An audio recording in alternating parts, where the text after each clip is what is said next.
And we should be live. Hey, we should be live. Happy Koloss Head Munching Day, everyone.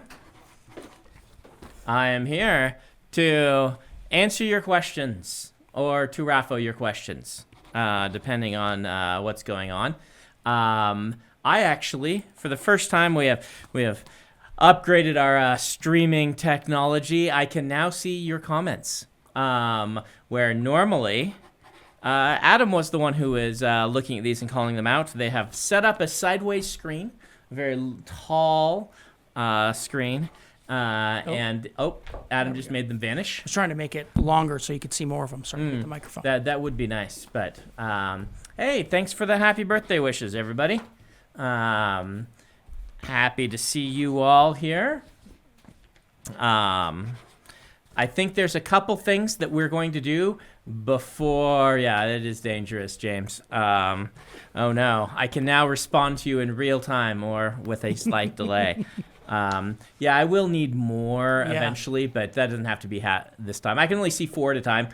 So when we get a whole bunch of them in a row, I miss most of them. But this is new tech we're experimenting with. I just don't know it's not letting me extend that. Yeah, it was extended before.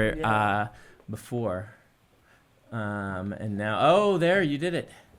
You did it. Now I can see many more. It's just you couldn't extend it down. You can only extend it up. Yep.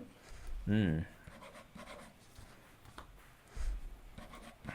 I don't know if that bottom is too much, but they do cycle that's good. up. So that's good. Okay, problem solved. So I won't be. I'll be watching these. I don't know how many questions I'll be able to take from them.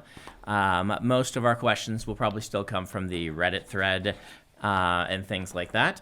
But Adam, you had a thing you were going to tell us about the questions. Yes. In an effort to make more voices heard, we are going to only ask one question from our frequently most upvoted questions. Sorry, Evgeny and Luce there. Questioners, you mean? Questioners, excuse me, yes. So we'll still ask some questions, but we want to make it so more people are heard. And if we run out of questions, then we will go back. Then we will go back. But these threads are usually pretty long. So, yeah. Is Defiant included? All right. Yeah. So, You didn't hear that. Defiant included?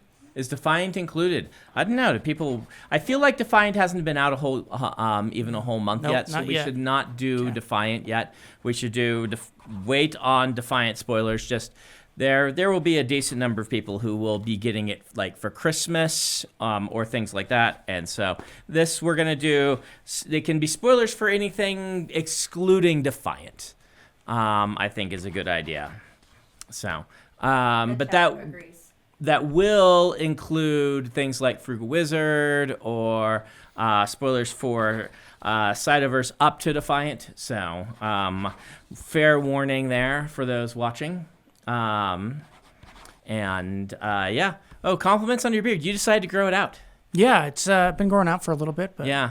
You used to have like the really close shaven, kind of. My excuse used to be that it was as long as Jane would allow it, and then I started growing out. She never said anything. I'm like, all right, so and there we are. There goes that. But are we going to get an Adam Dolph? I don't know if I want to deal with that. Yeah. I don't know if that makes sense. This might be the longest I do it. I don't know. We'll see. And while I'm here, please let me know how everyone's sound is. I sound a little weird in my ear, but that's probably just because it's my voice in my ear. All right, we got a couple things to do before we get to questions. So, Isaac, you up first? Yeah, if you guys are ready for me. Yeah. I don't know what this is. Yeah, you don't know what this is. I came and they said, Isaac's going to do something. Yeah, sure. In the times that I've seen you signing things, you've signed a lot of these little Lego bricks. Not a lot, but some, right? Okay. But you don't have one for yourself. Okay. So if you would be willing to sign this. A little Lego brick. A little Lego brick. Okay. Oh, no. Is this another Scalzi award? I didn't even think about that. But yeah, maybe. So Same vein. Let that dry here for a second. Okay. So that's actually the last piece of a thing that we're going to reveal, and you can put the last piece on. Okay. If you'd like. So you ready to do this? So yeah. This is your Happy Koloss Head Munching Day gift. It's right behind you. There it is. How do you get that off? Push it on the top. Oh, that kind. There it is. You told me you were doing this. Yeah, maybe 2 years ago. It's been a while. Yep, so here you go. This is Lego Roshar. And you can put that last piece right there. Right there. That's awesome. And now you have a sign. It's sort of a weird meta thing because it's like we made the map, then we painted the map, and now it's in Lego. Now it's in Lego. But, you know, it's not like, anyway, it's kind of a weird meta thing. So, there it is. there you go. That looks great. Complete with horn-eater peaks that sometimes fall off. So, let me get back here so people can hear me. Did you, when you came up with this, do you like go to a website that scans it and gives you like where to put them, or did you just freehand this? So there were a couple of steps on this. Rachel actually helped me with some things. Originally, we took these little pieces here. This was obviously inspired by the Lego world map. Yeah. So it's the same dimensions, and they use these same little dots. Yeah. But I took a lot of the clear dots of different colors, and I was putting different colors of Lego underneath it, trying to get a lot of gradations. And Rachel was helping me with that with a spreadsheet, and it just wound up becoming too complex. And I realized in the end it was just going to look like a digitized piece.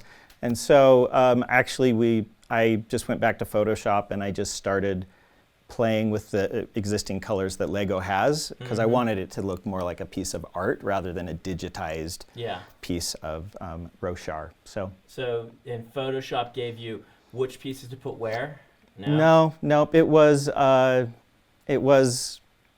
took it down to whatever this pixel ratio is. I took our original map and I just made it small, and then I blew it back up in a way so that I was getting general colors, and then I just freehanded it after that. So just kind of like, you know, using Photoshop as a help now and then.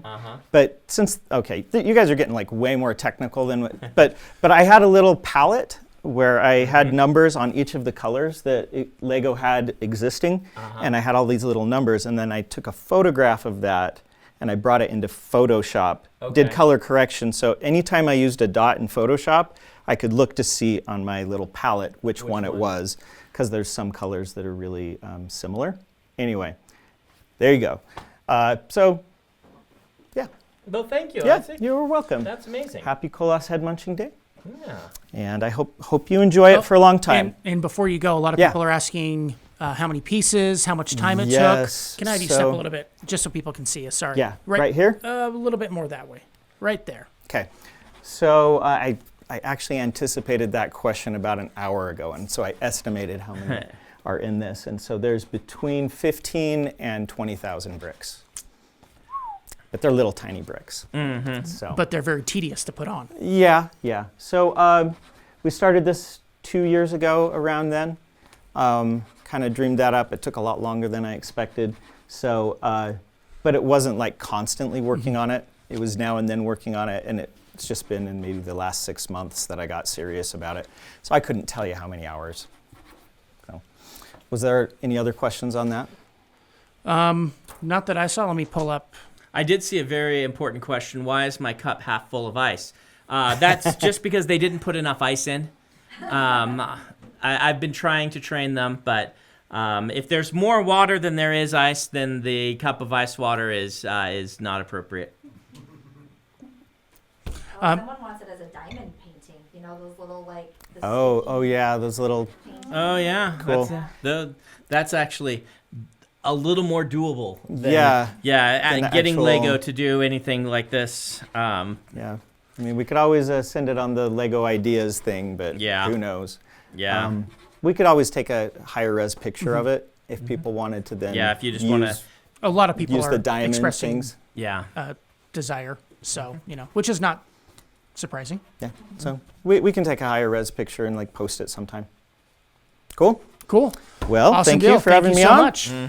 And then one last thing before we get to spoiler questions. Sorry, everyone. Is a little while ago you had this sent in the mail to you from Patrick Rothfuss.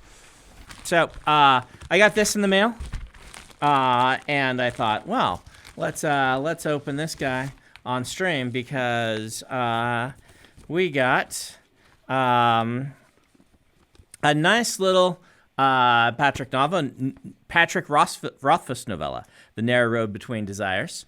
Let's keep the, I know many of you are going to want to complain about Doors of Stone. Let's keep the Doors of Stone complaints to a minimum. We all want Doors of Stone. But Pat is doing his best.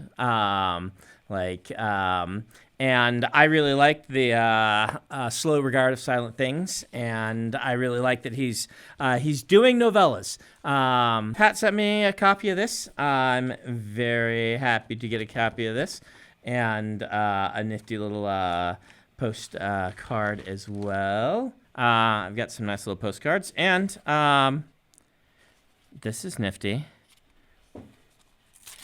We've got, from our friends at Shire Mint, a nice little, looks like, piece of a medallion. So, TikTok, if you're new to my streams, one of the reasons we started doing these streams long ago during COVID was because I needed to sign a whole bunch of leather bounds. And because I needed to do that, we needed something for me to do while I'm sitting here signing. We actually started up my podcast with Dan and with streams so that I could sign leather bounds. And what this is this is actually the first 16 pages of the Bands of Mourning leather bound, which will come out next year. And I sign them before we bind the books. So these all get bound into the book. And this is just easier than what we used to do, which was ship all the books to me, have them set out for me, and I would open them and sign them. It was a real nightmare. It was a lot of work. This way I can sign a lot faster. A lot of people want signed copies. So we keep me entertained with your questions while I sign. So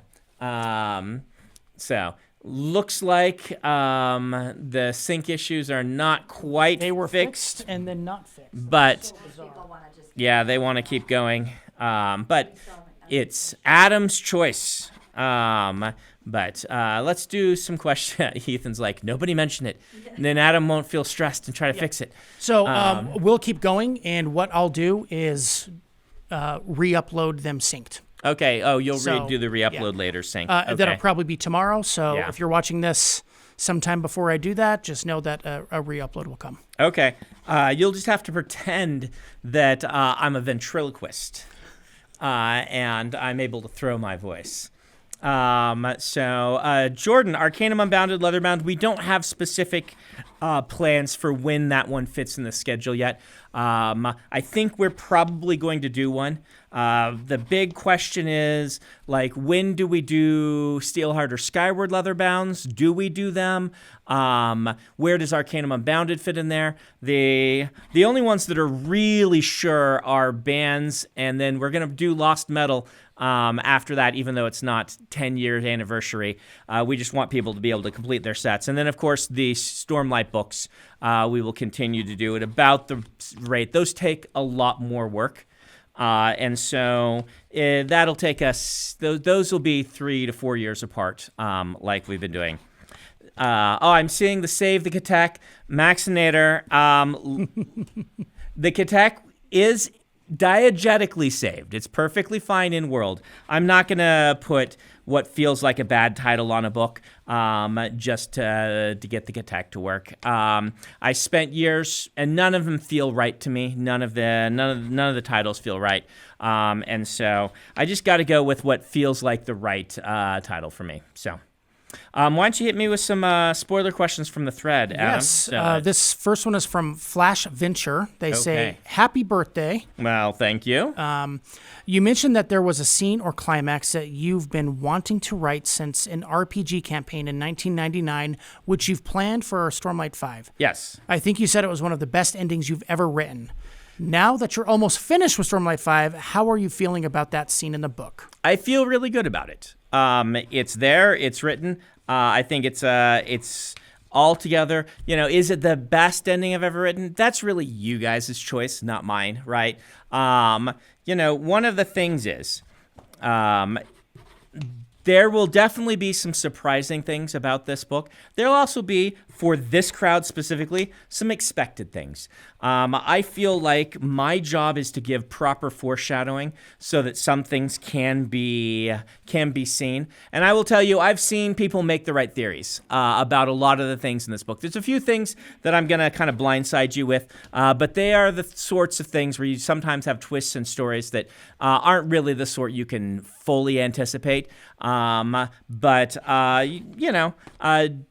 I think I've done a spectacular job with what I'm doing for this ending.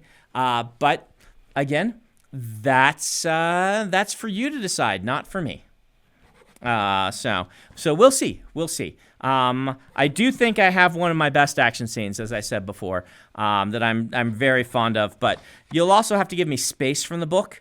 It's hard for me, to look at It's hard for me to look at when I'm in the middle of a book and have that space that you need in order to really evaluate a work. So maybe this is a question for me in 5 years. The next question is from the chat, from Max Garber. They say, what would happen if you threw Nightblood into the door? Could it consume investiture fast enough to enable you to travel through the door? I see what you're trying to do. Make a pocket where you can go through. Here's the thing. Nightblood would get full pretty quick in the door. Like you saw with Nightblood hitting a perpendicularity in Rhythm of War. So I'm not 100% convinced this could get you through the door, but it's a workable theory that you could try, and you might be able to tweak it to the point that you could make it work. You're going to have to deal with the fact that Nightblood fills up when there's that much investiture pretty quickly. Over Backwater Park. Stormlight 6, come on. I'm neck deep in Stormlight 5. Stormlight 6 is probably 10 years away. Just read the State of the Sanderson. Prime yourself for that. That is my expectation, but we'll see. Who knows? This is an art as much as it is a science, and sometimes things things need to be written. So. This next question is from Spunlines. They say, we've seen Shallan's drawings appear to make people into, quote-unquote, better versions of themselves. But we also see her draw Yalb surviving the shipwreck and later find out he did. Is she actually seeing the future in which she just happens to inspire people to be better? If so, this would make Wit's warning to her and Oathbringer more concerning.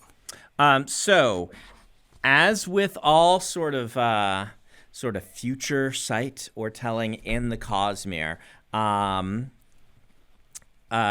it is not necessarily telling the future so much as seeing possibilities.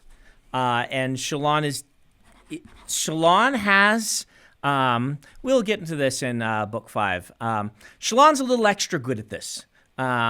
For spiritual mumbo jumbo. It's not necessarily just spiritual mumbo jumbo. 17th Shard. I don't know who's on the other end of that. If it's Eric or if it's one of you other yo-yos. In this case, we have a very distinct reason why this is happening with Shallan that you might be able to put together. It's pretty obvious, but you should be able to see these things with Shallan very early in the books.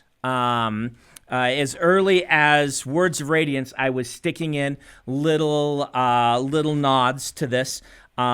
She is able to grab glimpses of the spiritual realm in ways that even other light weavers can't do.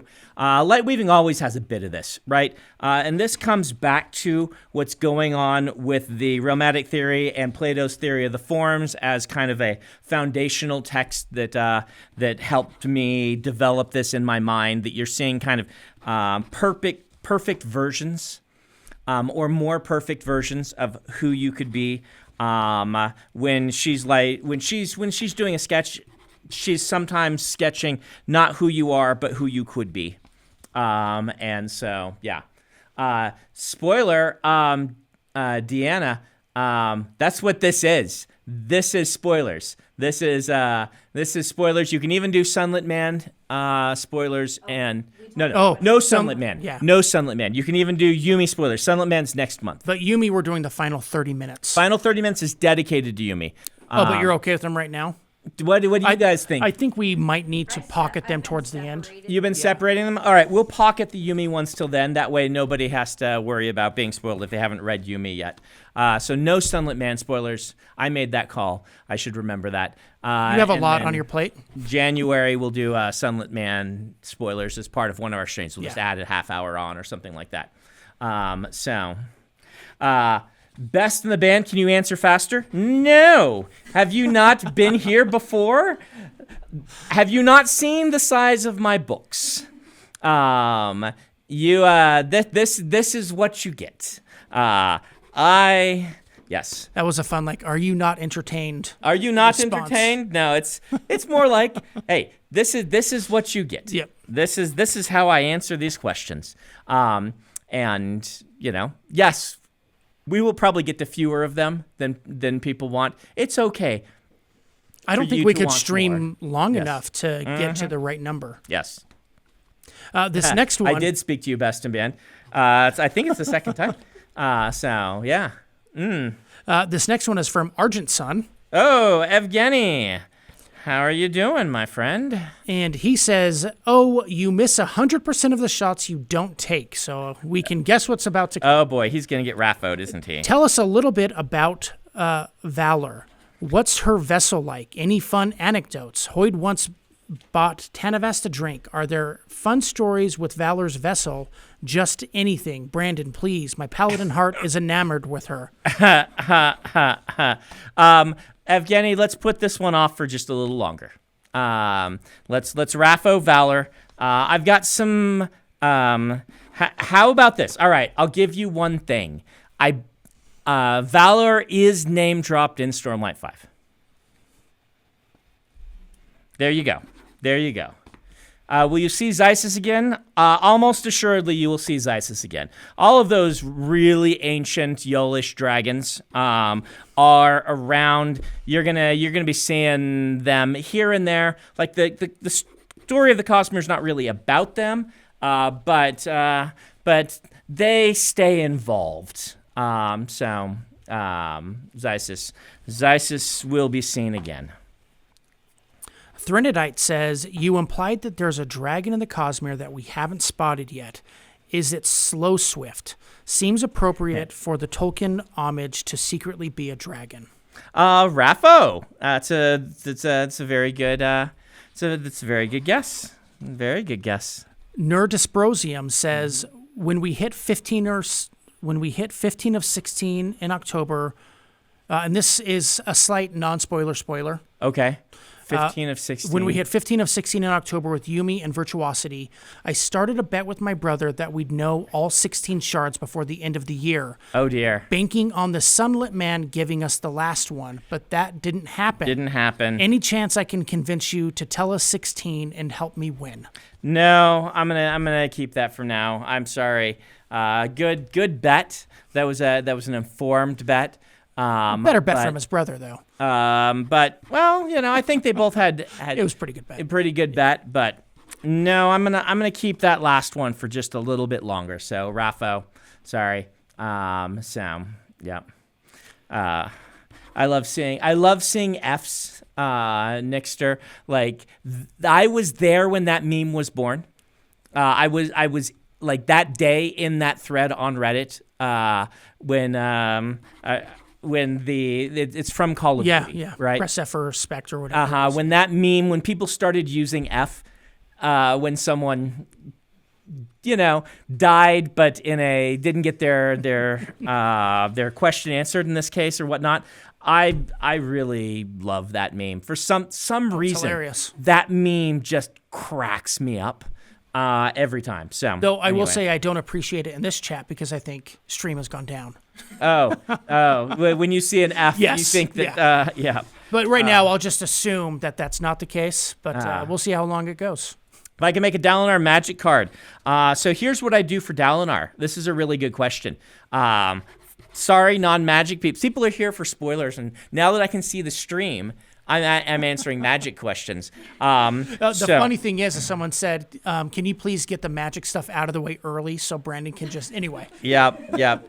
Nice try. Someone asked me a question about magic. So I think what would be really cool, and they haven't done this really in Magic yet, is to have a double face card, not a transforming one, but a modal one, that represents the two versions. So on one side, he's white-red, and on the other side, he's black-red. And you have to, choose, are you casting the Blackthorn or are you casting Dalinar the Bondsmith? And yeah. It's in sync again. If I could sing, I would do no strings attached. But yeah. Will you ever get a Cosmere cookbook? Yeah, I think that will happen someday. We don't actually have one secretly in the works or anything, but my guess is that Kathy will eventually talk us into one or somebody. I think that's probably inevitable. What we ought to do is we ought to have people start submitting recipes for us to try out and things like that. All right, let's do a spoiler. Let's do a spoiler question. Okay. People might, there's a chef, hire you to make a Cosmere cookbook. Well, what we would need is somebody to start submitting some, I don't know. Let's not go down that path. We already have too many things on our plate right now. Yep. This next question is from Feather Writer. Mm-hmm. They say, did Renarin figure out on his own that Adolin had killed Sadeas? Yeah, but partial, Rafa. So, there you are.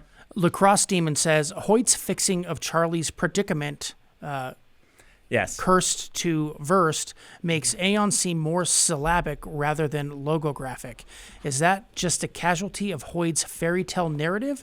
Will we see a more in-depth look at the concept of Aeonic curses and curse breaking? Yeah, so what's going on here? Good question.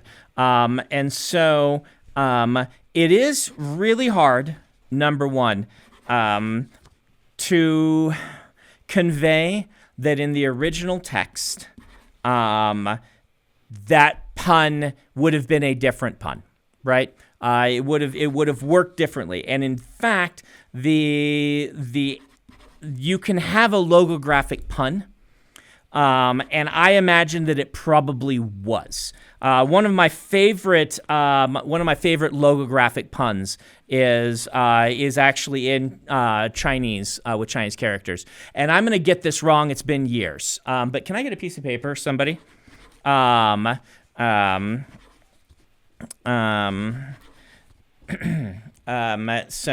gonna double check.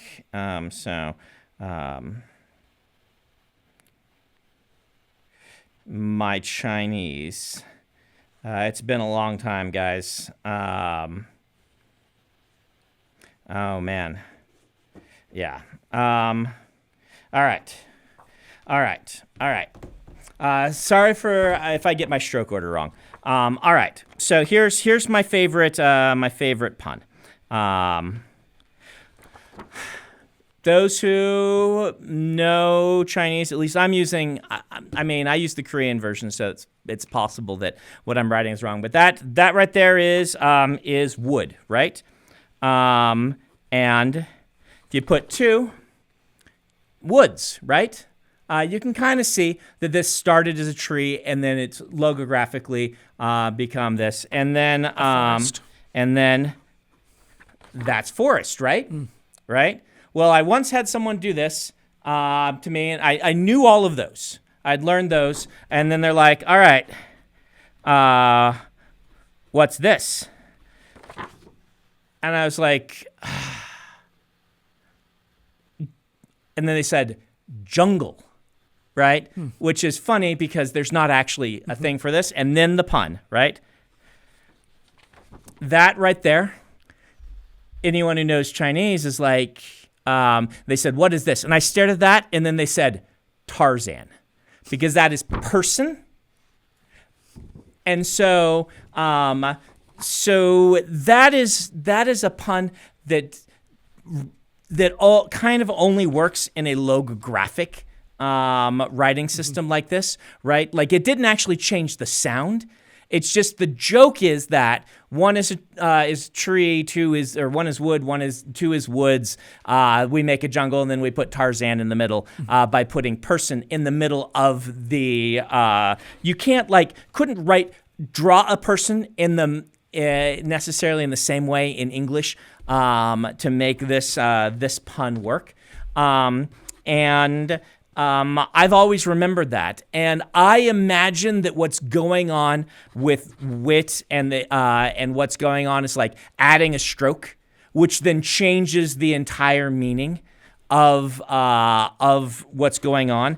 Though, do remember that the way Aeons work, they kind of work like a programming language, and so you could kind of add in actual, like, this next text is a verse that, imagine putting it in quotation marks and things like that. And this is what, we are extrapolating on that with meaning rather than sounds. Anyway, I think it works, but probably different than the actual text of Tress manifests to us. But that's the best way the translator, myself being the person that translated it into English, was able to indicate it.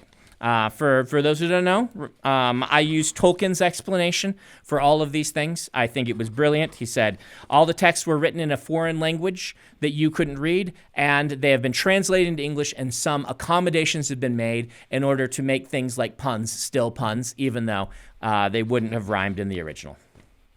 There you go. Not going to lie, you're surprised by... I love how hard Brandon's going to justify a pun. Yeah,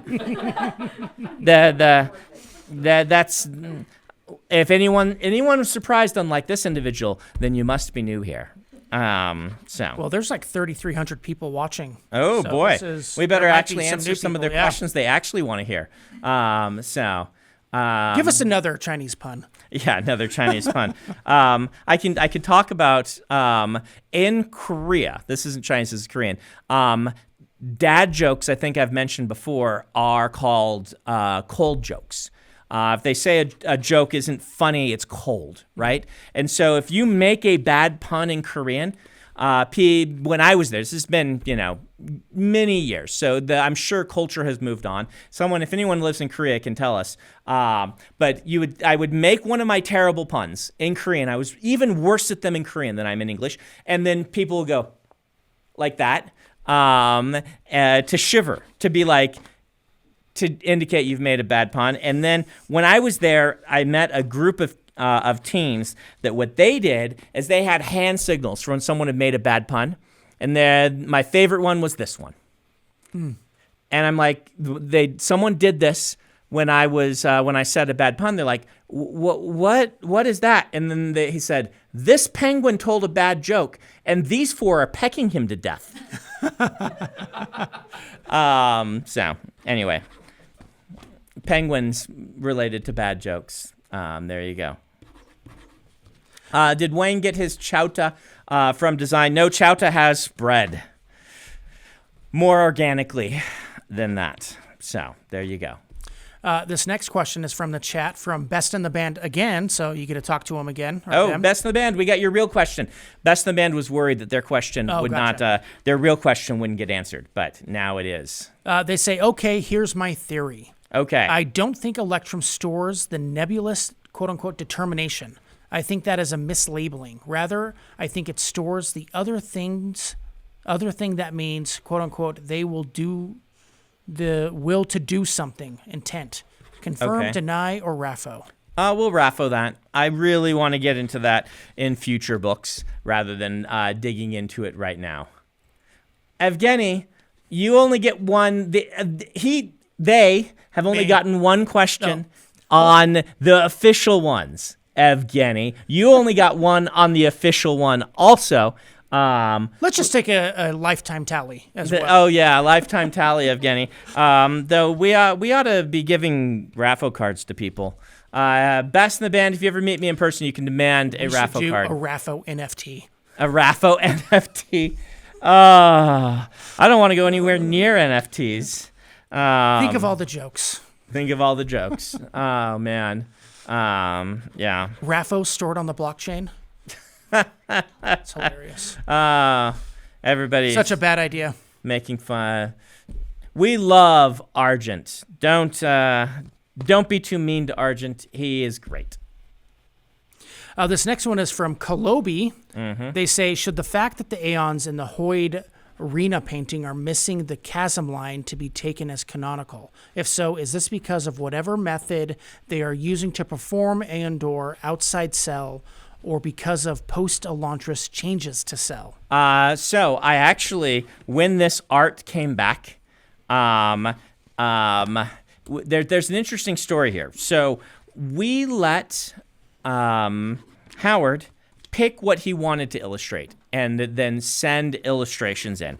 And originally, he just did a whole bunch of weird arcane symbols.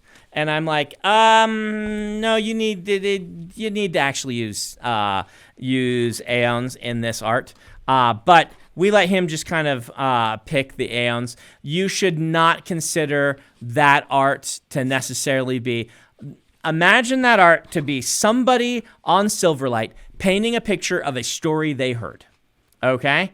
That art can be in-universe. In fact, I believe that I would consider it in-universe, but somebody painted it, and they just used whatever pictures of Aeons they had sitting around, like Howard did.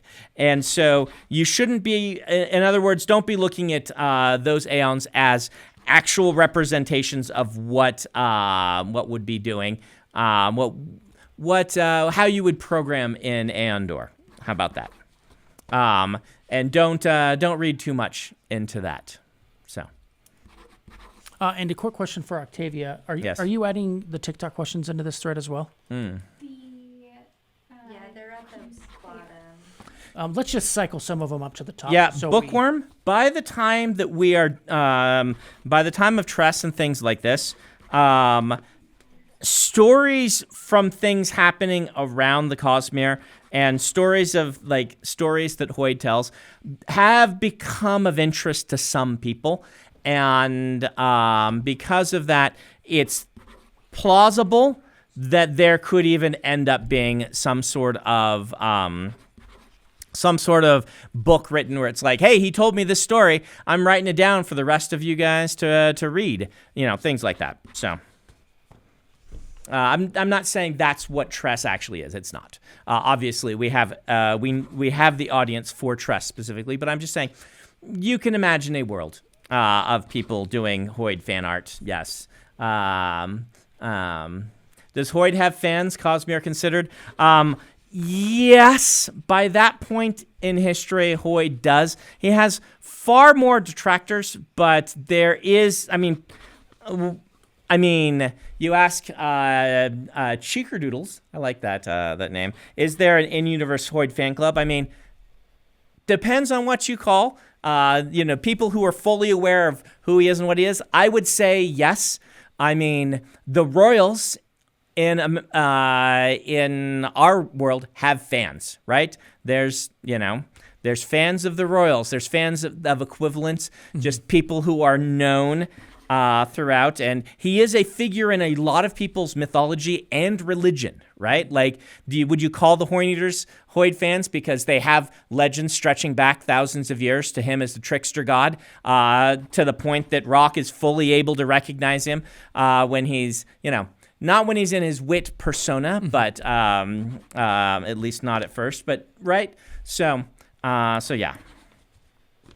A Dimodial from TikTok says, if a person used Hemolurgy with an invested spike on another planet, could Harmony feel/control them? Could Harmony? This is theoretically possible, but it depends on if there's a kind of shard in attendance on that planet and what kind of interference there would be. So yeah, possible. Cheese Von Booty. Oh, unless you're. Nope. You go ahead. Okay. Cheese Von Booty says, "Are you going to make any more books with Tress?" Cheese Von Booty. My intent is for Tress of the Emerald Sea to remain as a standalone book, and I have no intentions to go back to Tress or her story. I'm sorry. I just do think that it is good to have standalone stories now and then. That doesn't mean that some people might not appear, right? Like most likely probably being Ulam or Zysis, the people who were already Cosmere aware and things like that. But do not plan on a Tress sequel. I'm sorry. I know a lot of people are sad about that, but someone says, let Tress live happily. I am of the opinion that not everything needs a sequel. People have often talked about doing a sequel to The Princess Bride or a remake, and I'm like, no, leave it alone. Leave it alone. It's great. It has some flaws, don't get me wrong, but it's also great. Just leave it alone. And Lumar does have some relevance. I see Daniel Farmer asking about Lumar itself.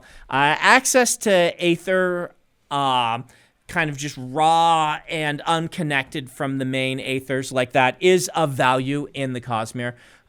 So Lumar does have interest in the wider Cosmere for that reason. There's definitely stuff you can do with a bunch of raw Aether. The TAC says Zeth's Spren has thus far been very distant. Yes. Is this typical of High Spren? Yes. Is it maintaining a particular distance because of Nightblood and would normally have permitted Zeth to summon it as a blade by now? No, it's not really Nightblood. There are other reasons. But you'll get, how about this? Book 5 and find out. You'll get another reason in book 5. Windrunner 17 says, in Bands of Mourning, after Ed Warren has admitted that he is trying to distract Wax from pursuing the set, he mentions offhandedly that Wax should still look into the man that the Night Street gang killed on the train to New Saren, and that Wax would be, quote-unquote, impressed. Who is this man, and why did Ed Warren say this? Raffo. Here's your NFT.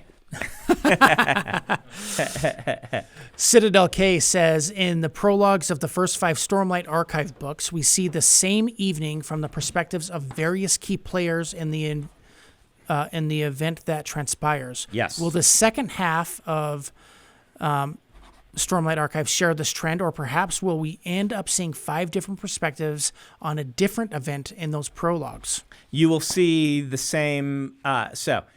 Yes. You will see a different event, 5 different perspectives on it. So you have guessed correctly. That's not new information, but might be new to you. So yeah. Let's see. Did you get the Princess Bride Secret Lair, Jimmy? I got the Princess Bride Secret Lair. It's their best one so far. I was really impressed with that one. They didn't cut corners on the bonus card. It's amazing. More of that, please. It's really gorgeous. If you guys haven't seen that one, this is Magic cards, by the way. Magic cards are back. Am I a fan of Alan Wake? I have not played Alan Wake. I'm sorry. Noah, tallness confused me in Stormlight. Why was he able to withstand so long? There are multiple reasons, but the prime one that you should be assuming is he was just really, really, really determined. There's, how about this? There'll be a few hints in Stormlight 5 that might give you some help on this. The Yoda Nesses says, lies, Princess Bride is perfect. This is a fun conversation. Dan and I talk about this a lot. Can something be a perfect movie even though it's worthy of criticism? And I think it can be, right? Like, would I change Princess Bride? No.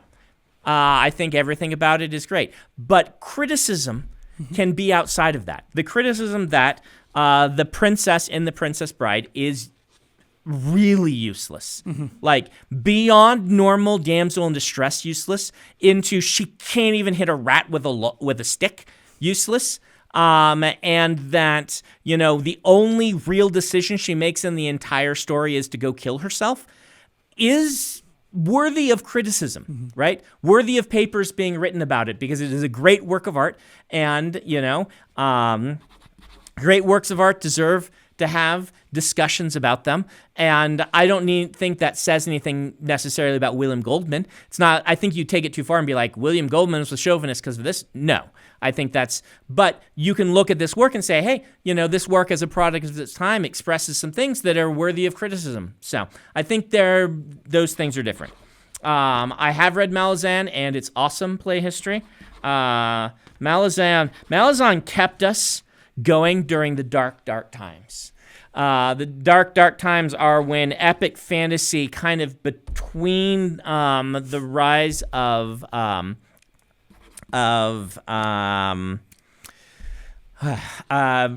Hobb and Good Kind was the word I was looking for. So we had, obviously Megan was writing before, but she changed her name to Robin Hobb. We had the late 90s. We had kind of Game of Thrones and Robin Hobb come out.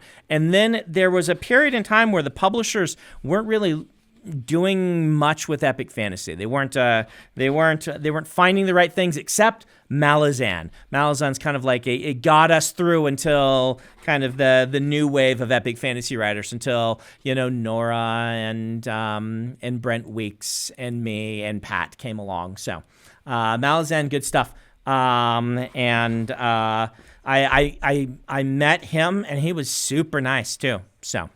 There are books on my list that I haven't read yet. I need to. It's a pretty big failing. I love that Malazan exists, because Malazan has just like the craziest learning curve of any epic fantasy book. And that's cool, because it becomes a really good example for me when talking about learning curves. And like, it doesn't get that much better book to book. Sometimes it's just like, we're off in a different continent now. All your expertise no longer matters. But yeah. Good stuff. And sorry, before you go real quick, Quill, it's time to go to bed. Listen to your mom. She just texted me that he's watching, so. Oh, did I see the complete Wheel of Time series bound in one volume by Nerdforge? I saw the thumbnail. That was the Wheel of Time. They're really awesome, and I keep forgetting to give them a shout out, because they did a whole thing on Scadrial, and I didn't see it until later. After it was off of everybody's radar, but they did that. I actually have liked the video of theirs that I saw first. I think is where she painted like 3 different paintings, and the same painting 3 times, taking different time each time. And that was a really cool video. And whatnot. So it's a really cool channel. I get to things late, but I saw that thumbnail, and I didn't know that it was the Wheel of Time. So shout out to Nerdforge. Cool YouTube channel. Awesome channel. Yeah. We had to send them some stuff. They obviously like books and like my books, so we should send them some stuff. I know Octavia's been has chatted with her before. Okay, that's good. That's good. We were trying to get her to come to one of your book clubs, but her schedule didn't allow it, which would have been awesome, but... Erica says, Robin Hobb in person, very smart and classy lady. Absolutely. So I've got some Robin Hobb stories. Robin Hobb stories are great. Robin Hobb is like the mother to all the fantasy authors. I've been on tour with her before, and she will do things like, now, Brandon, are you eating vegetables? Are you eating healthily? Because on tour, people eat really poorly. And I'm like, no, I'm not. She's like, well, and she also, when I had some rosacea peeking out, when she was the first one's like, oh, I think it's this. You should go and get that looked at and stuff. She's like, she totally mothers all of us, and it's wonderful because we need it, right? We're all on tour. And we stop by in the Pacific Northwest, and Robin Hobb comes and checks in on us. Parshindi of Ruidion says, do dragons always go through their early life in human form, or would being a Shodel also be possible for a young dragon? So the way I have it right now, which we'll give this as a word of Brandon that could change, right? Because I haven't written Dragonsteel yet. That it's a human form. They are. I imagined dragons like amphibians that they have part of their life cycle, like the dragons in Roshar, the main bulk, the yellowish dragons we're talking about. Like they do. They mate in human form. They bear children in human form, raise children mostly in human form. But their dragon form is equally part of their form. So there you are. Be equally part of their identity, I should say. So. And are you okay if we take this first section like an extra 15 minutes? Yeah, sure. Take in our technical difficulties. Because of our technical difficulties, we're giving an extra 15 minutes. What does investiture look like in the cognitive realm? It can depend upon the investiture and the part of the cognitive realm. So there you are. And following Laura says, in Rhythm of War, Chapter 53, when Vinley mentions that Leshwi seems to respect Kaladin, Leshwi hums to a rhythm that feels familiar to Vinley, but she can't identify. What was that rhythm, and why did Vinley's powers fail to identify it? So this is at the point where Vinley is not quite aware of the old, so both of them, what's going on with them is there are rhythms of Roshar and there are rhythms of Odium. Mm-hmm. And what's going on is Venli sometimes, like when you become a Regal, you have all the rhythms of Roshar overwritten with the rhythms of Odium, and you can no longer use the kind of pure rhythms of Roshar. And what's going on here is that is Venli used to know all of those rhythms by heart, and they've been stolen from her. And Leshwi is humming to one of those instead. Not intentionally, kind of accidentally, because again, they've been stolen from Leshwi as well. And this just is an indication, and you'll see them all around, that sometimes they'll use the wrong rhythms, or the rhythms they're not supposed to be able to use, and things like that. So, there you are.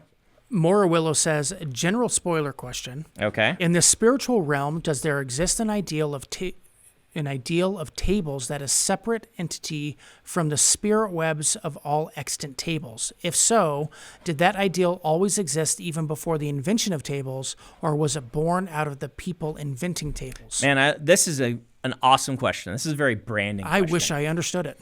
So the answer is no. This is where we diverge from Plato's theory of the forms. Again, theory of the forms was kind of a conceptual, what do you call it?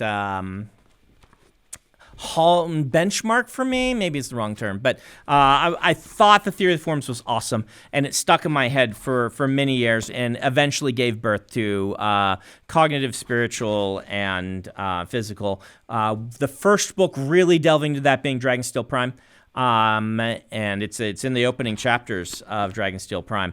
But where it differs is there is not a Platonic ideal. That's where the term Platonic ideal comes from, if you've ever heard that, of a table in the Cosmere.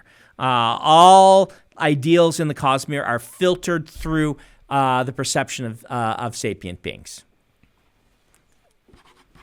I'm just going to smile and nod. Smile and nod. Hopefully I'm not the only one that does that in this chat. Will you see the Roshar Khandra and Stormlight 5? I believe you have seen the Roshar Khandra be mentioned. Yes. No. Raffo. From the Dragon Knight from TikTok says, are we going to see any dragons in action in the Cosmere before the Dragonsteel novel? Maybe. Once again, there are some, as I've said before, there are some more Anne McCaffrey style dragons in the Cosmere. Maybe I'll get around to doing that.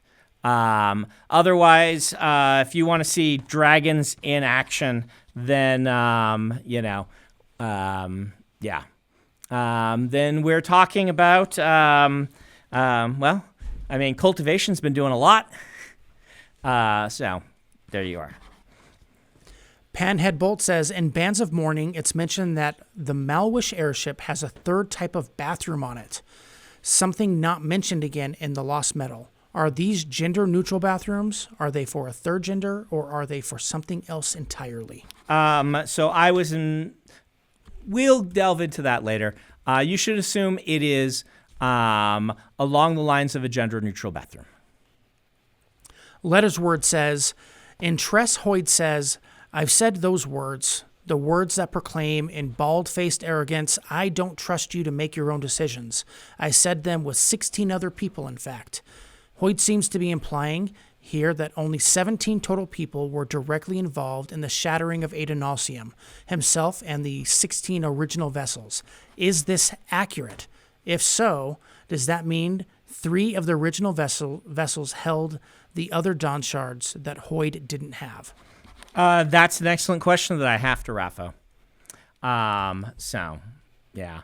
I apologize. Jay Rundle says, it seems that the cognitive realm on each world manifests as the primary way investiture is viewed in the physical realm on that planet. I'm reading one of these out. Oh. Interesting.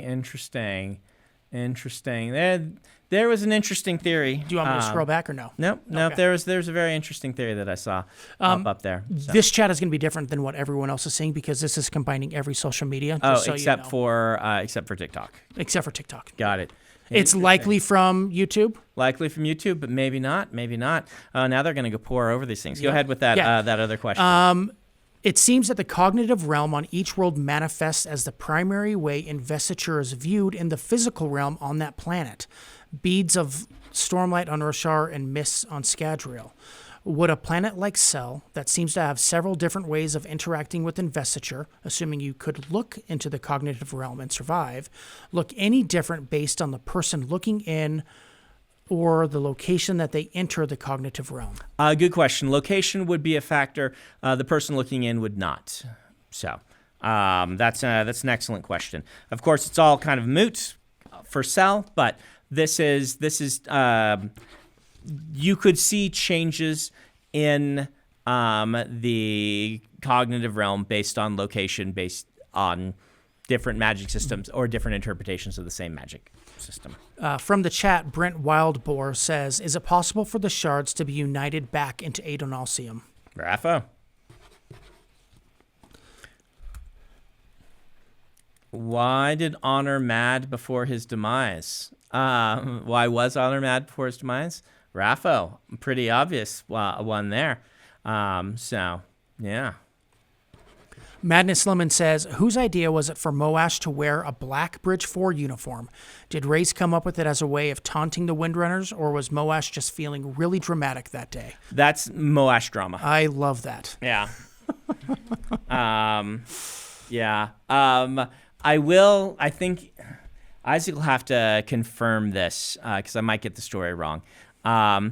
We were doing concept art. I believe he put a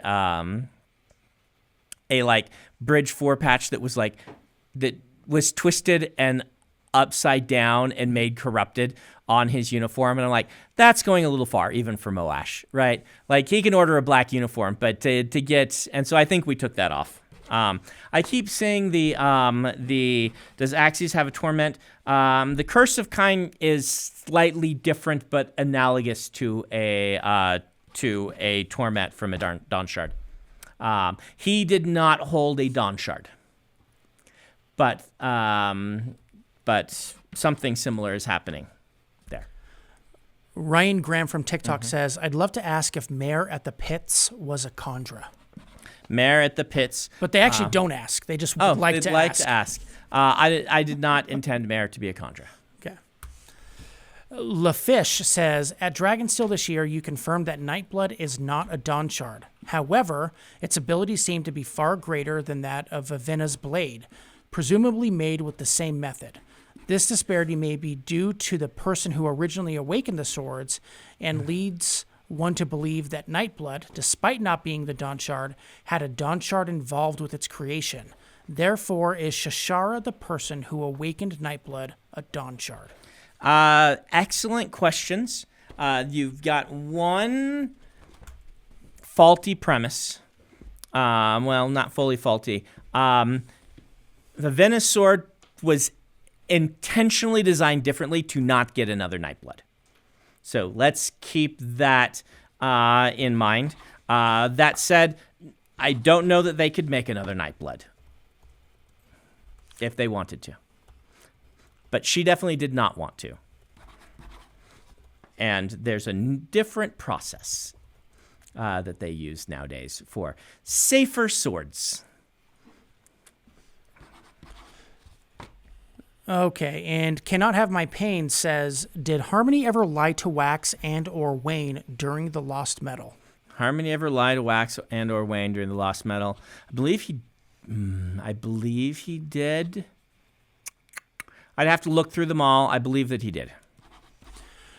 Twilight Parzival from TikTok says, is it possible that the champion of Odium is not a native to the planet or Roshar? That is definitely possible. Safer swords, LOL. Yep, Later's Wolf. Yeah. It's the same. Vivina's sword better or worse than Nightblood? Depends on what you want from the sword. Vivina's sword does not automatically suck the soul and investiture out of anything it touches, disintegrating that which it touches, which is both a plus and a minus. Handy when you need it. Mm-hmm. Yep.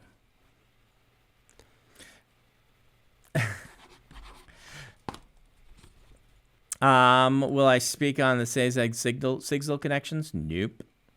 Will we see Jason Wright and the phone company again? That is within the realm of possibility. I would call it more likely than not. Are Odium and Cultivation aware of Thydakar? Cultivation, yes. Odium, at one point, depends on is Teravangian. That part's a Rapho. So, how does Trust identify Iron Eyes' death? I mean, I didn't say that she did, but Texas said just expects Death to have spikes through his eyes for some reason. Maybe that's a different person with spikes through their eyes. Maybe it's not. All right. I think we're going to move on to the Yumi spoiler. Yeah, we have one last one. One last one. That Kellen says is a good one to end on. Okay. This is from Mild Disco. Okay. Us folks over at r/Crim Posting have known for a while now that cheese can stop a shard blade. Yes. Well, I was thinking about this when listening to the Stormlight 5 prologue and heard something that caught my attention. Oh, no. Later, I noticed it again while looking at the Rhythm of War end papers, that the honor blade of Chanarach is shaped like a cheese cutter. Explain to me, Mr. Sanderson, can this possibly be a coincidence? At what point did Chanarach need to destroy a wall of cheese in her path? I mean, cheese is the natural enemy of the shard bearer, obviously. And so the great designs were fabricated for fighting the great cheese war.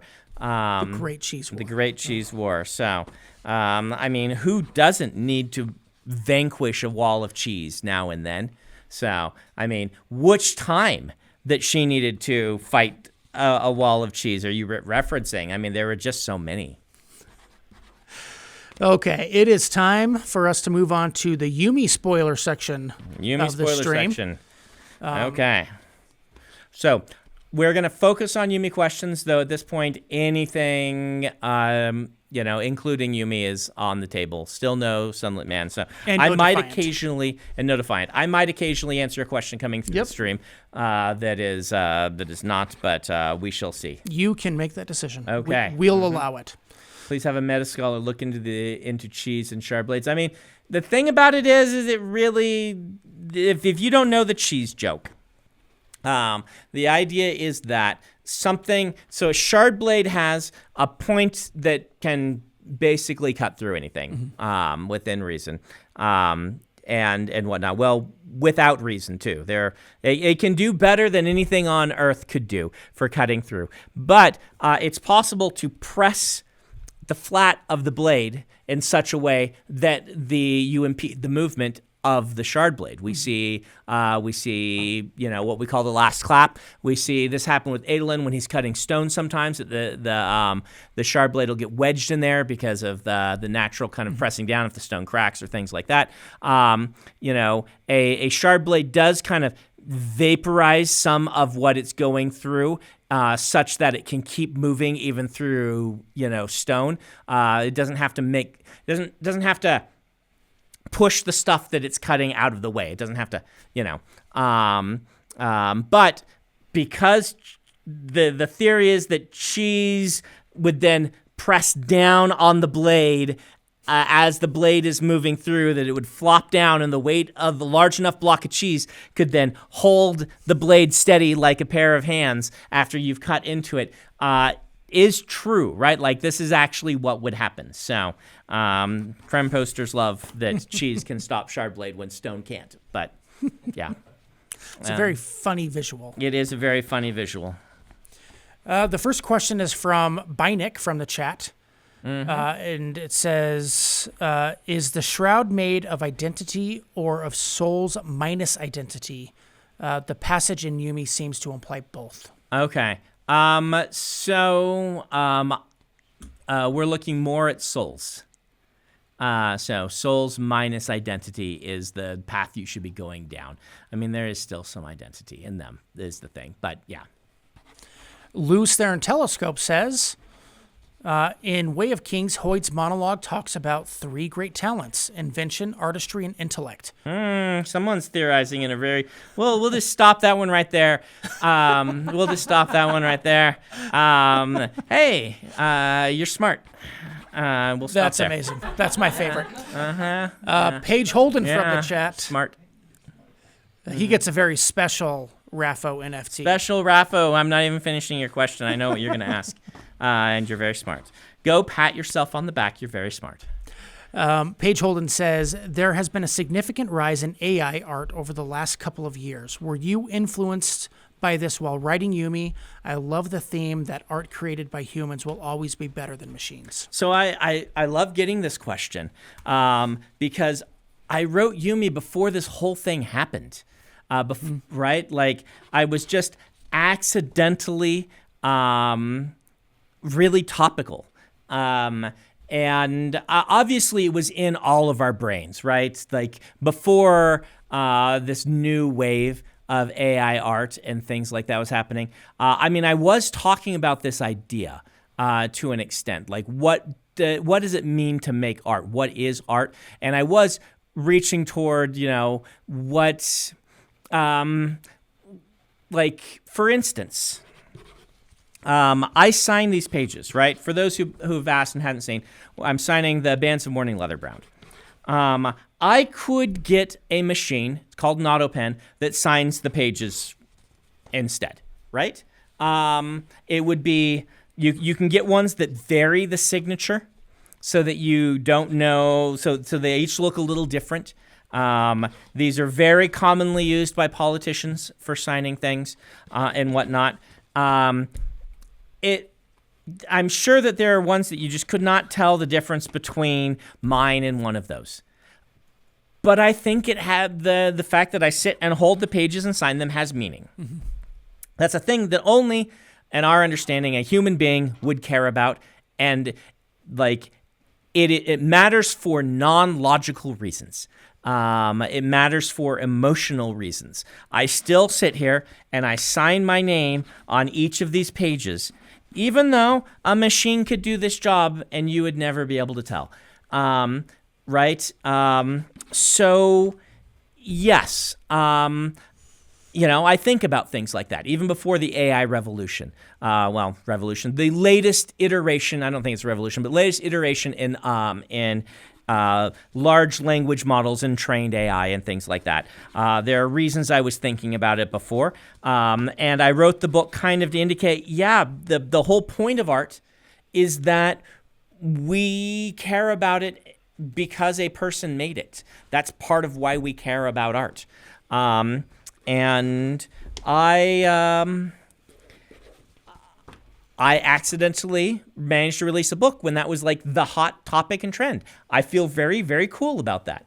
I've said before that it's kind of amusing to me that I did this twice with the Year of Sanderson, because the big thing in fantasy right now is romantasy and kind of low stakes fantasy. I think we all just wanted that after COVID, so I was writing these during COVID. Yumi and Tress are part of this sort of romantasy / lower stakes fantasy, cozy fantasy trend that I wasn't thinking I was going to get on a trend. I was just part of the trend. This is why a lot of us were writing these things. And it was really fun to release these books into the wild and then be like, oh, wow, I'm accidentally at the forefront of a trend again, which is pretty cool. I don't expect myself to be the person who can get on the forefront of a trend, because I'm already entrenched in my kind of style and what I'm writing, and there's a lot of momentum. I'm the person that people react against to make new trends, rather than the person who is, necessarily setting the trends. But I did it on accident, which is a lot of fun. It's not like I did it on purpose. Very serendipitous. Because serendipitously. you have these books planned out. Yep. I mean, oftentimes 20 years in advance. But I think that the reason that trend started was the same emotions that I was feeling a lot of people were feeling. So, Seth Cran, Seth Cran said, how did the Yokihijo become so invested? Are they selected like Elantrians? Is it genetic or otherwise just random? It's not random, but it's not genetic. Simpatico from the chat says, could Heon lines be weaponized? If yes, in what ways? There are many ways you could weaponize Heon lines. I think there are too many ways for me to say all of them, but the mere fact that you can pull heat out or put heat in using interactions of Heon lines means that you've got all sorts of possibilities for that. So I think the anytime you've got kind of raw power that you can use in such a way, I mean, you can do all kinds of stuff with that, right? Like, yeah. So you can weaponize. And I guess the question they're asking is, can you weaponize the lines themselves rather than weaponize, obviously you could make the Heon lines trigger artillery, right? Or things like that. It's probably not what they're asking. They're probably asking, can you use them themselves as weapons? Right now, the Heon lines are too slow to grow to use in kind of a traditional action-oriented magic system. So there you are. Heon Whip. Yeah, see, Heon Whip is not something that I'm imagining that you would use those for. Sir Banana Orange Cucumber from TikTok says, if Hoyd ranked all his worst moments in a list, about where would him being a coat rack be? Coat rack was pretty bad. But he would definitely rank losing his five senses, the important ones, as worse. He that's worse to him. At least as a coat rack, he wasn't embarrassing himself. So as it goes, middle of the pack of bad things. Middle top being not quite as bad of bad things. So he definitely wouldn't do it again. He wouldn't enjoy it again, but yeah. I would be very curious to meet the person who would want to be a coat rack for a second time. Can Yumi travel off-world? That's a good question, Cosmere for Dummies. And the answer is actually yes, which might be counterintuitive. But Yumi could travel off-world. So that might give you a little piece in the puzzle of things travel off-world. Hoyd still... Ben, our good friend Ben McSweeney, asks, Hoyd still feels embarrassment? Yeah. He definitely still feels embarrassment now and then. So average bad day is what being coat rack is average for a bad day. Yeah, that's what I'd say. par for the course for a bad day, or couple of years, or whatever for him. Arjun is officially confused. Oh no, what did I do to Arjun's bookworm? How does Hoyd's prediction work? Raffo. Why did I make Design hot? Design demanded to be hot. I didn't make her that way. This is what she wanted in order to explore the Cosmere. She had spent a lot of time making people's brains break. And she wanted to get a different perspective on how human beings interact with her.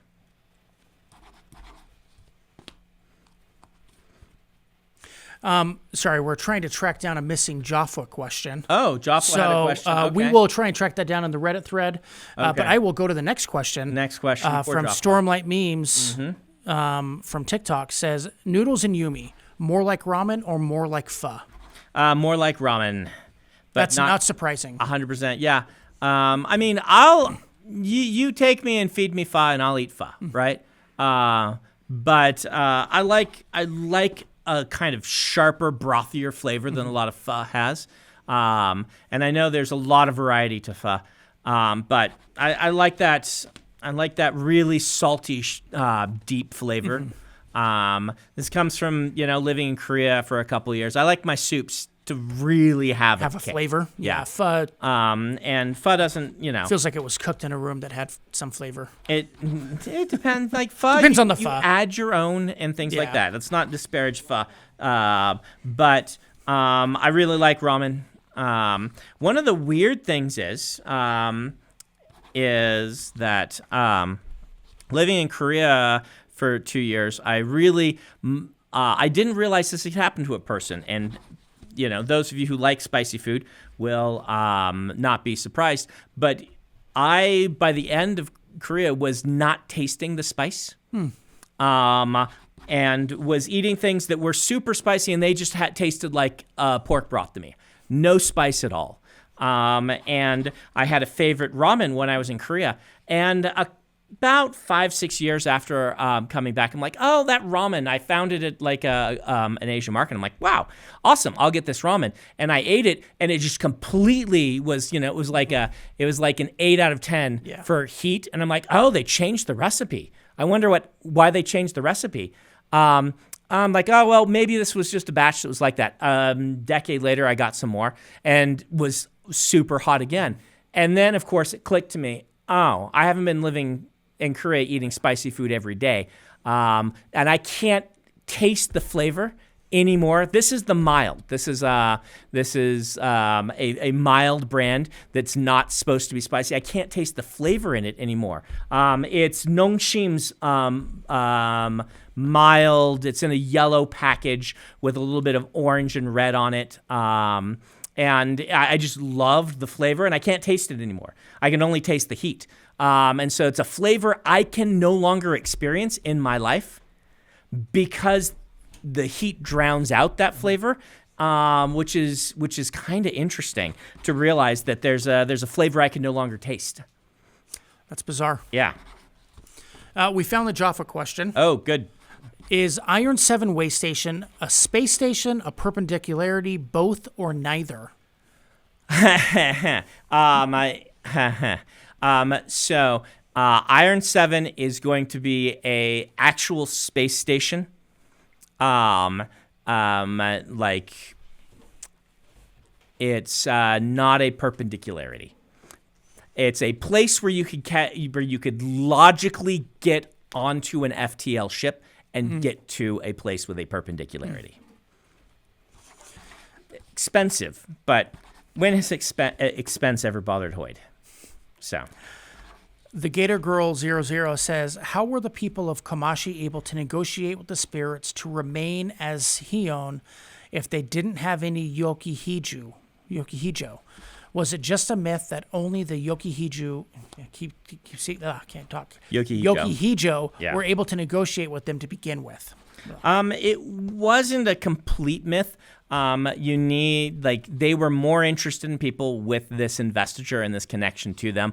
The Yokai-Iju were far, far more effective, but they weren't the only ones who could theoretically negotiate with them. Plus, after what everybody had been through, some things have changed. Another question from Lacrosse Demon says, in the Yumi and the Nightmare Painter pre-release spoiler stream, someone asked about a third Heian colored yellow, which you hinted was a thing. Nothing like that appeared in the novel beyond the third color on the cover artwork. Could you expand on that a bit? There could be a third theoretical color that would be relevant in this conversation. And it would be yellow? And it would be yellow. If there were a third Heian line, it would be yellow. There is not a third Heian line currently. Wonder why? Fernikin from the chat says, at any point did you contemplate the possibility that Yumi would actually die at the end of the book, or did you know from the beginning that she would survive? I contemplated it. This was a tough one for me because the more artistic ending and more appropriate to the source material that was an inspiration to me is the kind of the ending where she dies. And Yumi's been the cognitive shadow all along. But why did I make the difference? Well, there's a couple. Why did I make the change? There's a couple of reasons that I decided not to go that way. It's not like I made a change. Don't take it like that. It's not like I had an outline for one and I went the other way. The outline always went this way, but there were times where I was building that outline. And there's a couple of reasons. Number one, this is a gift for my wife. And as a gift for my wife, I want the ending that she will love, right? And, I maybe, that's number one. Number two is we do have this sense in our society that that sadness is artistic. And I reject that notion, right? That artistry must be sad. You can see it very clearly in what we give awards to and in and whatnot. Sad endings can be very artistic. But you know what has a really fantastic happy ending? Lord of the Rings. Granted, there's some bittersweetness to it, but you know what? Frodo has been through hell, right? That's the bittersweet part. He can never really be part of society again. But they all make it, right? Lord of the Rings wouldn't be better if the fire just killed Sam and Frodo at the end. You know what? It's better that they make it. And I'm okay with sometimes being like, you know what? This is the end. This is the ending that I want. And the last reason, one of the best comps for Yumi is obviously Your Name, right? I mentioned that in the epilogue. I made some very deliberate choices to make Yumi read differently from Your Name. The story I wanted to tell is, what if you had to watch someone else doing your job poorly, and you kind of as a ghost had to learn to coach them along. I also wanted these two to be bound together so that the romance worked as a romance between them. Your Name is really awesome for its ending. Slight spoiler to Your Name, it has one of these kind of more uncertain endings. I won't say it's happy, I won't say it's sad. More uncertain. It's really appropriate for Your Name because the two characters didn't really know each other, ever. They knew each other's lives and friends and families, but they didn't actually have a chance to really get to know one another. And the ending to Your Name is like a perfect nod to that. It's a really chef's kiss sort of ending for that specific story where two people didn't actually know each other, but knew so much about each other. And And I love that aspect of your name. I needed a different ending for this because it is a very different style. It's two people who actually got to know each other. So that makes sense. Those are kind of my 3 reasons. So I'm assuming this is Legend of Zelda fan 03 says, is the Dawnshard mural significantly related to how nightmare painting worked on Komashi? Significantly related. I'm glad that you started putting words like that in, expert Cosmere knots, because otherwise, because it gives me less wiggle room. I guess I'm not happy you started doing that. It gives me less wiggle room. Significantly related to how, less than significantly related. Adam Clates from the chat says, in Yumi, Hoyt says he doesn't know why the star was visible from Komashi through the shroud. Yes. Do you know, and can you tell us? The second is almost certainly a Rapho. I do know. It has to do a little bit with the same reason why the mist is transparent to some people and not others. Milkchalk14 says, in Tress of the Emerald Sea, Hoyd mentions that his most persistent nightmare is one where he unknowingly becomes repetitive and stale. Was this intentional foreshadowing for Yumi and the Nightmare Painter? It was not. It's more about one of my worries as an artist, right? Is this idea of, am I just doing the same stuff over and over again, right? Like you always will do this. When I look at Elantris and Warbreaker, and I'm like, I wanted to deal with the same themes and from different directions, but does that mean I'm just repeating myself? Anytime you find a trend in your writing, it worries you.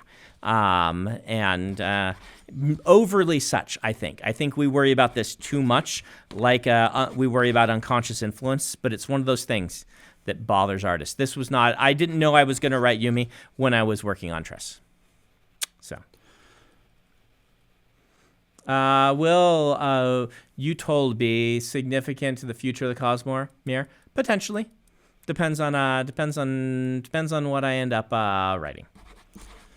PageRunner17 says, the audience of the book knows of the Utal system for other reasons. Mm-hmm. When will we, the readers, learn about it?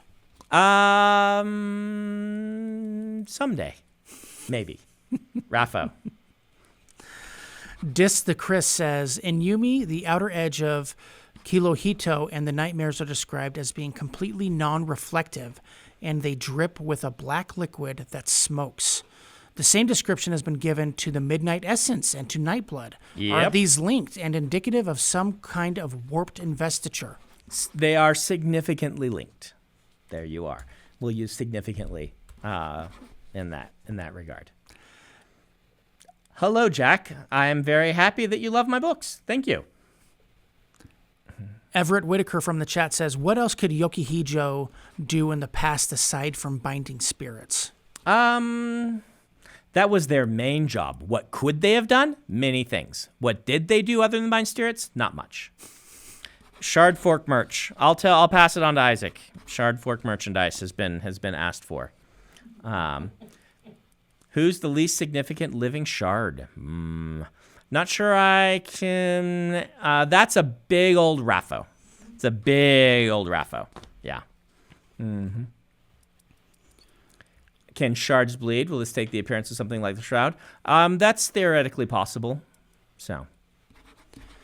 And we have just about 5 minutes left. 5 minutes left. Should we try doing rapid fire? Or do you want to? I think we've kind of been doing rapid fire, so I think you can start throwing some to me. Huh? Where in the timeline does Yumi take place? Pretty late. That was one of the ones I pulled. At this point, I think only 6th of the Dusk is later than Yumi, timeline-wise. I think, yeah. Megan the Cosmere says, now that the rest of the Yokihijo have passed on, will there be a new Yokihijo born? Specifically, will we see an individual with higher than Elantrian levels of investiture and Colin Firth levels of historical drama talent? That's an amazing question. Amazing question. Rapho. Mistborn Taylor says, when does the activation of the machines take place in the timeline? Why can only women become Yokihijo? And since Painter was able to summon a spirit, is it because he, quote-unquote, was Yumi, or is that actually a lie and men can also be Yokihijos? I'll raffle all of that for now. Yeah. Sorry.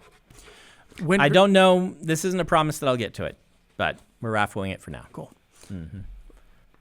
Windrunner 17 says, after the shroud is destroyed, it's said that some of the floating plants survived and were able to grow on Kamashi.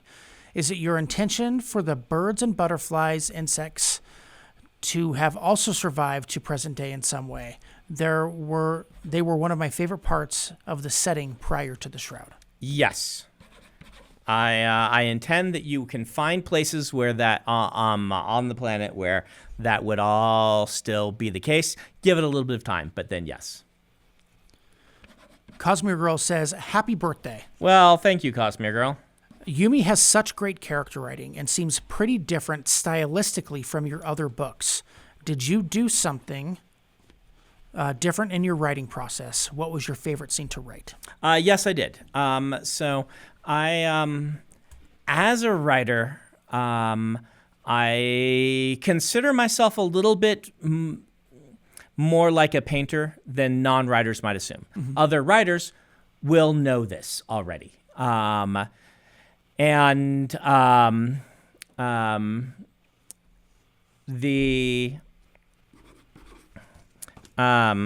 thing about it is, sorry, I can't look at this thing, otherwise I'll get distracted.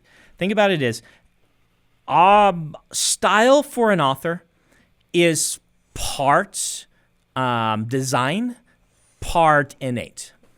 And as a writer, you learn different styles, just like an artist learns different styles. When you go to a Picasso exhibit, I've mentioned this example before, you'll probably be surprised to find that a good half of Picasso's work, a lot of his early work, in fact, but even some of his late work, was not Cubist.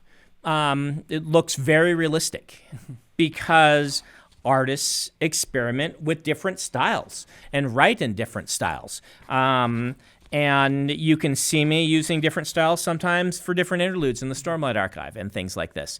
And I just chose a different style for Yumi because it felt right. Number one, it's not to say that I could just immediately write in a different style if I wanted to, right? It does take work and practice to do different styles. So writing Yumi was partially practicing one of those other styles. But most writers that I know can jump between styles.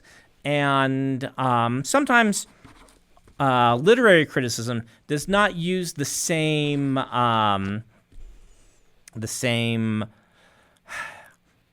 understanding of that visual art criticism does. You'll find a lot of visual artists be like, well, they chose this style intentionally. Why did they choose this style? What does it do for the piece? Mm-hmm.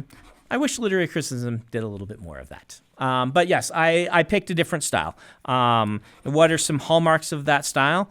Well, just a little bit more of a focus on emotion, a little bit more of a focus on painting pictures with the words, not trying to be purple, but, things like that. Letting myself linger a little longer on certain things that I normally wouldn't. So. And I was looking at the chat for part of this. They also asked about your favorite scene to write. Oh, yeah, my favorite scene to write. What was my favorite scene? It was, I think my favorite sequence in the book is probably the sequence where Akane takes Yumi shopping. For whatever reason, there's a change that happens right there with Yumi's character that I really enjoyed writing, revising, and working on. So it's a big turning point for her. So. And I think we have time for just one last question. Mm-hmm. And this one is from Kristen Arden. And this one's very similar to what is currently being asked on the Backer Kit page. So if you're not currently following the Backer Kit page, you should head over there right now and you can talk to everyone else and answer this question yourself. But the question is, if you had a shard blade, what would yours manifest as? If I had a shard blade, what would mine manifest as? Ka, the Windrunner, hers manifests as a pen. So I'd probably end up with a pen. And that is time. If that wasn't enough spoilers for you, we're going to be posting the spoiler and Q&A from Dragonsteel 2023 on Friday. Yep. So keep an eye open for that. And yeah. Hey, thank you all for hanging out. A large cup of ice water. Thanks for the reminder. I'm going to go have my birthday dinner. My shard pen merch. Thank you all. It's fun to be able to watch. I'm a little bit more distracted this time because now I have a scrolling chat to watch. That was moving quite a bit. That's a good thing. I like being able to answer and see what people are saying. But it's going to be take a little bit of getting used to.